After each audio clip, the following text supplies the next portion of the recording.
Welcome to the Further Light Podcast, presented by Wisconsin Freemasonry, helping you accomplish your Masonic goals through education and more light.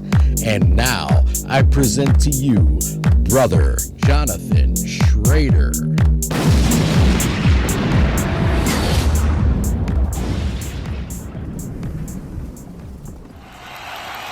Welcome again to the Further Light Podcast. I am Brother Jonathan Schroeder. As you may remember, I can be heard on such episodes as Prince Hall Masonry, Volumes 1 and 2, and I am yet another in the series of new voices you'll be hearing on our podcast as we attempt to bring new and interesting perspectives on Masonry to our listeners. Today, I want to continue with our series on the cardinal principles of Masonry by examining the principle of justice. As most of our podcasts have done, when examining a principle or a perspective, we try to look at the root of this idea. So we will take a look at the ancient idea of justice. In his dialogues, Plato argues that justice is one of the most useful and indispensable qualities that any individual can develop within themselves. Further, in order for one to be a truly respected and honorable individual, they must learn to practice this principle. Plato's views, it can be argued, serve as a direct reflection of the time and place in which he lived.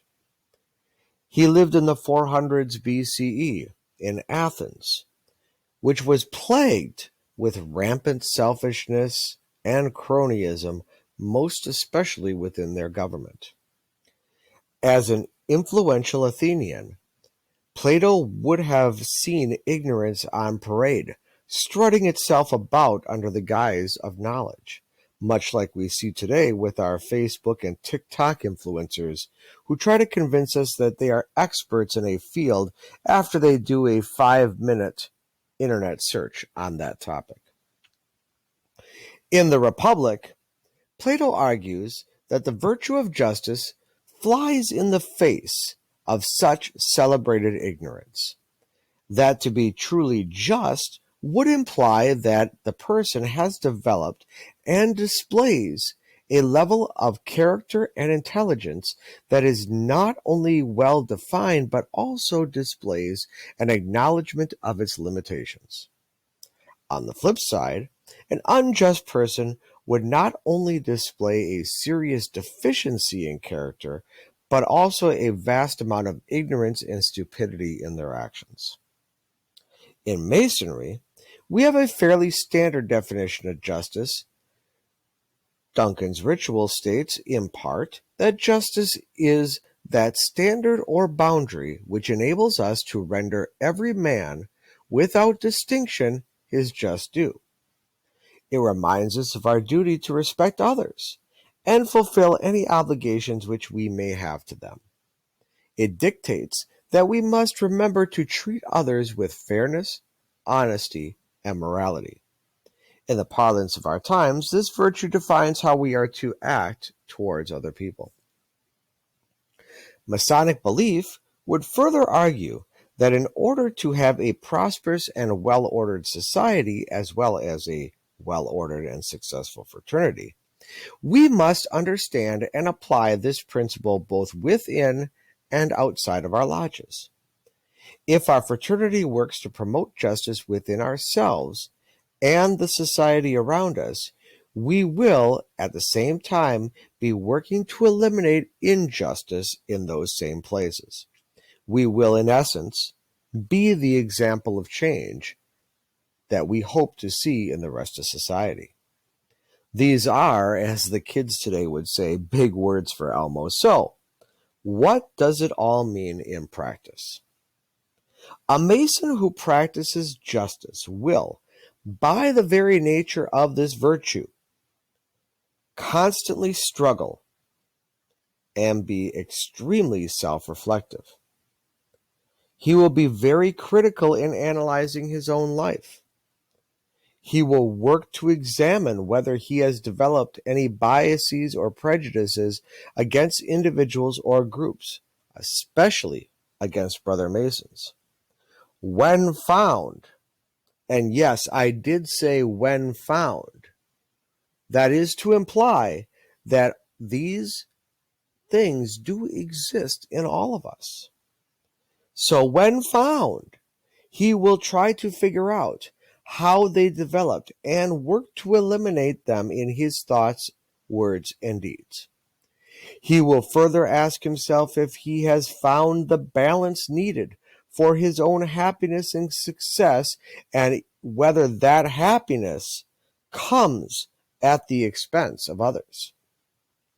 In the event that he finds that he is working in such a way that takes advantage of others, he will work to find better ways to operate so as to allow for more equity and fairness in his practices. In looking beyond that individual, we must ask, what does a Mason who practices justice in society look like? Perhaps one of the best definitions we find comes from the writings of worshipful brother Prince Hall. In an address to his lodge in June of 1792, Hall stated that one of the most significant duties of a Mason is to help and assist all his fellow men in distress, let them be of what color or nation they may be, even if they be our very enemies. Much more a brother Mason. In modern times, we may use this call of action when we look at the words of Brother John Lewis, who coined the phrase good trouble in describing how people need to work for the achievement of justice throughout society, even if it gets them into a little trouble in the process. Ultimately, the virtue of justice calls on every Mason to deeply examine himself and work to eliminate the institutional inequalities and injustices that we do encounter throughout our society. Since there is no perfect person or society, there is always work to be done, and that work often is not easy. It is much easier to simply walk away when we see injustice. It is tempting at times to join in when we hear derogatory jokes, because it's much easier to go along with the crowd, to engage in that groupthink or that gang mentality. We must remember that when we walk away or join in, we are part of the problem, as opposed to the solution for inequality. We must remember that people who are marginalized and the targets of injustice are those who in many cases do not have the power to stand up for themselves. And the reasons behind their marginalization are often outside of their control. Do not forget that when many of these groups do stand up for themselves, they become even further marginalized and targeted by those who want to keep them away from any type of equality or power in our society. When we encounter these types of situations, Brother Masons, we must heed that as an individual who took an oath to the principles of brotherly love, relief, and truth, we cannot, with a clear conscience, participate in any organization that promotes hatred of others or supremacy of one person over another for any reason, be it race, creed, religion, gender, sex, sexual orientation, or any of the other myriad of reasons that our society finds to separate people. We must take to heart the words of Dr. Martin Luther King, who famously said that injustice anywhere is a threat to justice everywhere. Thank you for joining us again for the Further Light podcast.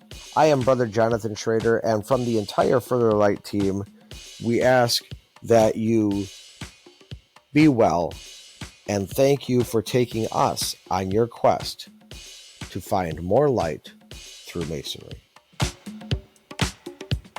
Are you interested in learning more about Freemasonry in Wisconsin? Visit wisconsinmasons.org to learn more about Masonry and access further educational content and more light. Once again, that address is wimasons.org. Any questions, comments, or suggestions, please email us at education@wisconsinmasons.org. And thank you for listening.